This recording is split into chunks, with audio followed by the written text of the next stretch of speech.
Welcome students, আজকে আমাদের কেমিস্ট্রির অ্যাটমিক স্ট্রাকচারের ফার্স্ট লেকচার। আজকে আমরা রাদারফোর্ড এক্সপেরিমেন্ট, রাদারফোর্ড মডেল এবং লিমিটেশনস অফ রাদারফোর্ড মডেল এই তিনটে জিনিস পড়ব। এলিমেন্টস বলতে আমরা কি বুঝি? Elements are building blocks of matter, মানে ম্যাটারের building block consisting of atoms, যার মধ্যে অ্যাটম থাকে with same number of protons, মানে কোন অ্যাটমগুলো থাকে যাদের প্রোটন নাম্বারগুলো বা অ্যাটমিক নাম্বার সেম। এক্সাম্পল হিসাবে আমরা বলতে পারি হাইড্রোজেন, আয়রন, সোডিয়াম। এরকমভাবে প্রচুর 92খানা তোমরা জানো প্রাকৃতিক মৌল বা ন্যাচারাল এলিমেন্ট আছে। আর অ্যাটম কি তাহলে?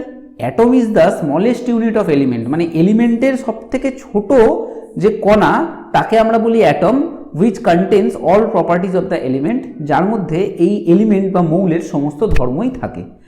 আর অ্যাটমে কি কি থাকে? Atom contains positively charged protons, negatively charged electrons and neutral neutrons.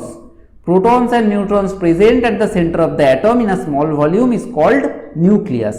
মানে নিউক্লিয়াসটা খুব অল্প ভলিউমের হয়, সেন্টারে থাকে এবং তার মধ্যে প্রোটন আর নিউট্রনটা থাকে। তো অ্যাটম দেখতে কেমন বা অ্যাটমিক স্ট্রাকচার কীরকম, এইটা প্রচুর সায়েন্টিস্ট প্রচুর রকম তাদের তত্ত্ব দিয়েছেন। প্রথম যে উল্লেখযোগ্য তত্ত্ব সেটা হলো রাদারফোর্ডের তত্ত্ব। তো রাদারফোর্ড একটা এক্সপেরিমেন্ট করেছিলেন। উনি কি করেছিলেন? উনি খুব পাতলা সোনার পাত নিয়েছিলেন এবং তার মধ্য দিয়ে, মানে তার উপর দিয়ে বা এরম পাত রেখে এখান থেকে এরমভাবে আলফা কণা চালনা করেছিলেন। এবং আলফা কণা মানে কি? আলফা মানে হচ্ছে হিলিয়াম পরমাণুর নিউক্লিয়াস, মানে হিলিয়ামের ইলেকট্রন বাদ দিয়ে যে জিনিসটা পড়ে থাকে সেটাকে আমরা বলি আলফা কণা। তাহলে এইটা দিয়ে উনি ধাক্কা দিয়েছিলেন বা এটা পাস করিয়েছিলেন সোনার পাতের মধ্যে থেকে।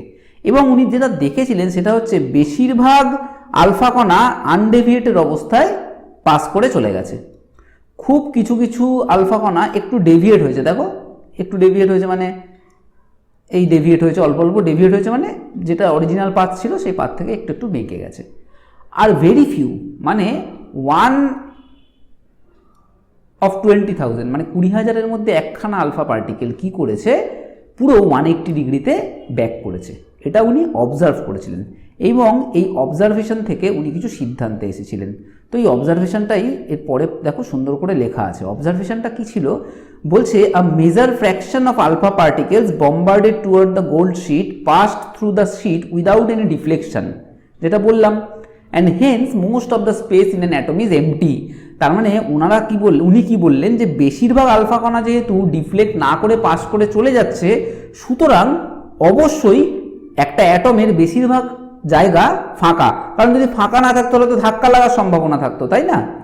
সেকেন্ড যেটা উনি বলেছেন যে some of alpha particles were deflected by the gold sheet by very small angles. এই দেখো এগুলো পুরোপুরি কিন্তু 180 ডিগ্রিতে ডিফ্লেক্ট করেনি, অল্প অল্প অ্যাঙ্গেলে ডিফ্লেক্ট করেছে। And hence the positive charge in an atom is not uniformly distributed. তার মানে এইখানে যে পজিটিভ চার্জটা মাঝখানে রয়েছে সেটা ইউনিফর্মলি ডিস্ট্রিবিউটেড নেই। ইউনিফর্মলি ডিস্ট্রিবিউটেড থাকলে প্রত্যেকটাই একই রকম ডিফ্লেক্ট করতো।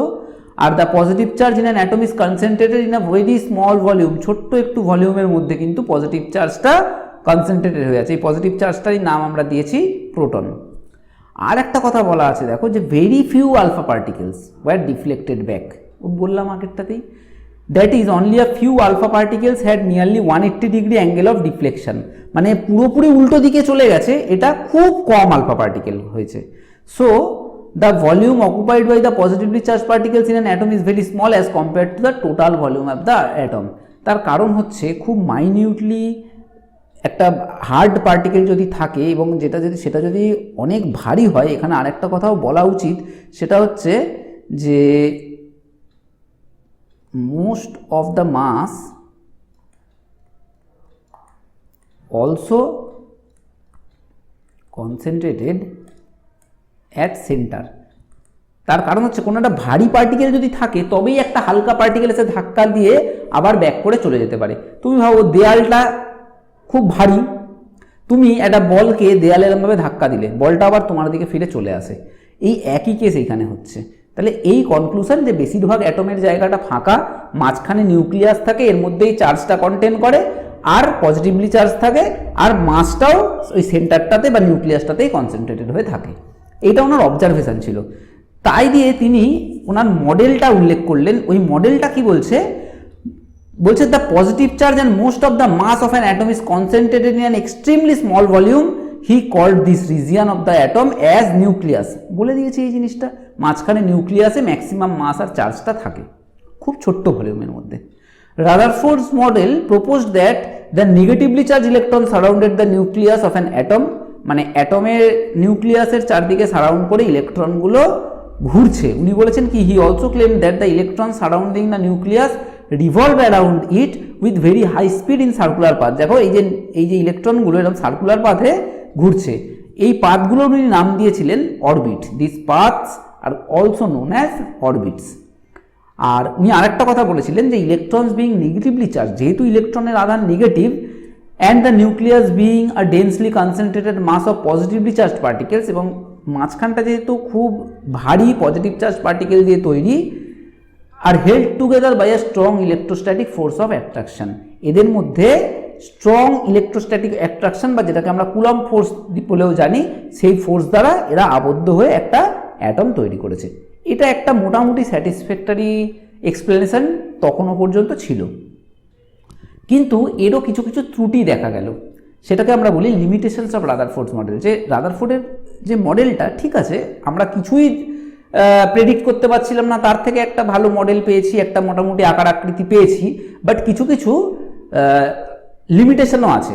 তার মধ্যে এক নম্বর হচ্ছে Rutherford proposed that the electrons revolve around the nucleus in fixed path call orbits. Rutherford actually কি বলেছিলেন, উনি বলেছিলেন যে ইলেকট্রনগুলো এরকমভাবে সার্কুলার পাথে ঘুরবে, অরবিটে ঘুরবে, কিন্তু ম্যাক্সওয়েলের ইলেকট্রোম্যাগনেটিক থিওরি অনুযায়ী কোনো চার্জ পার্টিকেল যদি এরকমভাবে ঘুরতে থাকে, তাহলে সে এনার্জি বা ইলেকট্রোম্যাগনেটিক ওয়েভ রেডিয়েট করতে করতে যায়। এবারে এরকমভাবে ঘুরতে ঘুরতে যত ইলেকট্রোম্যাগনেটিক এনার্জি যত রেডিয়েট করবে, তত ওর অরবিটটা আস্তে আস্তে ছোট হবে। এরকম ছোট হতে হতে হতে হতে অলমোস্ট 10⁻⁸ সেকেন্ডের মধ্যে ও এসে নিউক্লিয়াসে কোল্যাপস করে যাবে, মানে নিউক্লিয়াসে পড়ে যাবে। আর নিউক্লিয়াসে পড়ে যাওয়া মানে কি হয়ে গেল, অ্যাটমটা কোল্যাপস করে গেল, অ্যাটম সেটার অস্তিত্বই রইল না। তাহলে যদি ম্যাক্সওয়েলের থিওরিটা ঠিক হয় এবং রাদারফোর্ডের থিওরিটাও ঠিক হয়, দুটো একসঙ্গে ঠিক হতে পারে না। এবং ম্যাক্সওয়েলের থিওরিটা যে ঠিক, সেটার অনেক প্রুফ পাওয়া গেছিল। ওই জন্য রাদারফোর্ডের মডেলটাকে তখন আমরা বললাম যে রাদারফোর্ডের মডেলটা তাহলে সব জায়গাটা ঠিক নয়, এই জায়গাটা খুব বড় একটা ড্রব্যাক রয়েছে। এবং আরেকটা রাদারফোর্ডের মডেলের যেটা ড্রব্যাক, সেটা হচ্ছে যে এই ইলেকট্রনগুলো কীরকমভাবে থাকতে পারে বা ইলেকট্রনগুলো অরবিটে কীরকমভাবে আছে, সেটা কিন্তু রাদারফোর্ড বলতে পারেননি। এটাও কিন্তু রাদারফোর্ডের একটা ড্রব্যাক ছিল।